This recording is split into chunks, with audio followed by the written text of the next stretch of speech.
Alright, boys, sharpen your pencils, cause I'm gonna take you to school again. Hi, welcome to World Sports Weekly. I'm your host, Natalie Rydström. The British Open begins at Murfield in Scotland on Thursday 18th, and it's the first time this event has taken place there in 11 years. Tiger Woods leads the market, priced at 10, followed by the US Open winner, Justin Rose, priced at 21, both odds courtesy of Bet365. Picking a winner of any golf tournament before tee-off is always tricky, but joining us now is Richard O'Hagan, sportswriter and avid sportsman, to help us pick that winning pick. Richard, welcome to the show. Hi, Natalie. Now, firstly, Richard, being British, it'd be wrong not to discuss the weather. I believe it's been hot and sunny over your end. So what does that mean for the game? Is it more likely that one of the big guns like Tiger Woods will win the tournament? I think it makes it a bit more likely because what we've got very hot, dry weather here at the moment. That's going to create hard, fast fairways. It's going to make greens lightning quick over at Muirfield. They do get a bit of a breeze there as well, but the way the course is laid out, it's like two concentric circles. So you always are playing the wind in different ways. What makes it a really fascinating and challenging course to have as an open course. So I think, yes, that means we're not going to have the bad weather that's seen guys like Ben Curtis and Todd Hamilton come through in the past because they've just had one of those brilliant 4 days where they've mastered the course and then done nothing for virtually the rest of their careers. I think we are looking at Woods, we're looking at Adam Scott, Justin Rose. Phil Mickelson, of course, won the Scottish Open just this weekend. So all those big guys at the front of the field is what I expect. Okay, now there are currently 18 different markets offered by Bet365. Which are your top 3 markets that hold good value and that you'll be looking at to place a bet? I think there are 3 or 4 there definitely that you can do. One of my favourite ones in an Open Championship is always the top amateur, because that's a much, much smaller field. You've only got maybe 5 or 6 to pick from, but with the vagaries of golf, you're still getting good odds on those players. And the lad I like in this particular market is Ben Stowe, who's on a golf scholarship at the University of Kentucky. Came through qualifying, played very well, and this is going to be very much like playing in Kentucky is, with the hot weather and the slight breeze, the dry fairways.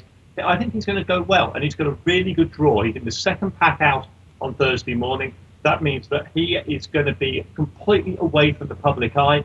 It's another 2 hours before another amateur goes out at all. So he can just really set his own pace and really get stuck into this course. And I expect him to have a good, if not 2 days, 4 days, hopefully for him.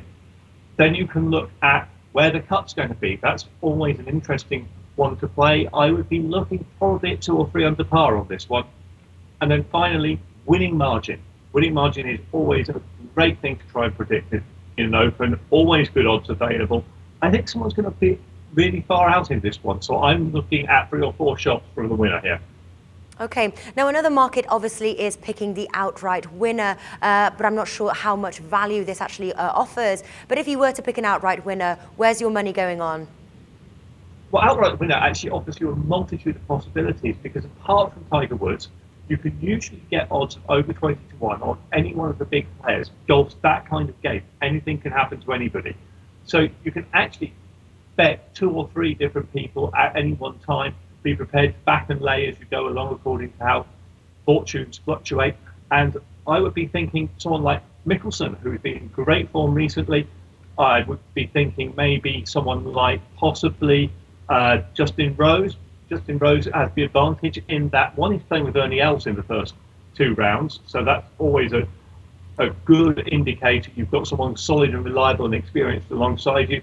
But also, Els won the last Open Championship played at Muirfield. The previous 2 were won by an Englishman, Nick Faldo. Rose is an Englishman who was born in South Africa, so you could almost say that fate is with him as well here. Are there any good strategies that you could advise our viewers to adopt in play? Well, the most important thing to do is to bear in mind that while golf is a sport that was made for betting in play, you can sit there for 4 days and really, really make some money on this. If you're not prepared to sit there for those 4 days, be very careful what you do, because you don't want to be heavily into a player who then has a nightmare 3 or 4 holes because you've decided to pop down the shops or go visit your grandma or something like that.